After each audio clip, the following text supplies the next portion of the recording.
I definitely have to warn people about this new Uber and Lyft scam that is going on. I'm currently traveling. I know I haven't posted a video in a while. I'm currently in Denver, and I talked to a driver who explained this new scam that's going on, and here's the situation. He said he was going to pick somebody up. As he approached their place, they canceled the ride. And he's like, all right, kind of annoying, but whatever. Then he got a call from Lyft saying, hey, this is Lyft support team. We receive reports that you've been drunk driving. And he's like, no, he's like, not at all. I know what you're talking about. And of course, this is all fake. But what the people did is they had his license plate.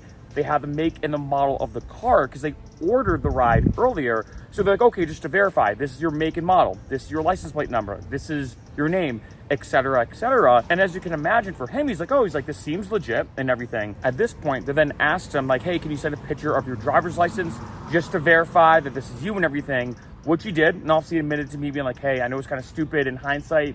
It's easy to see what they were doing, but like in the moment, I thought this was a legit thing. They then said, hey, you're gonna get a code sent to your phone.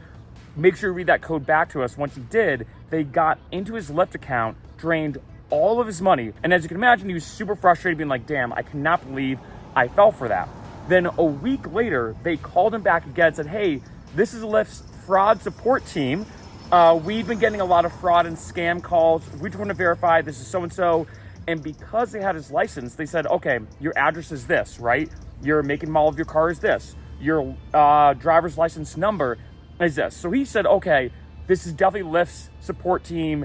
They're trying to figure out what's going on with the scam. But turns out it was these scam callers doing it again. They went back into his account, drained all his earnings again. So this is a huge scam to be aware of, that right now a lot of people are pretending to be Lyft and even Lyft fraud support, which is, I gotta say, kind of clever. I gotta give them that, decently clever.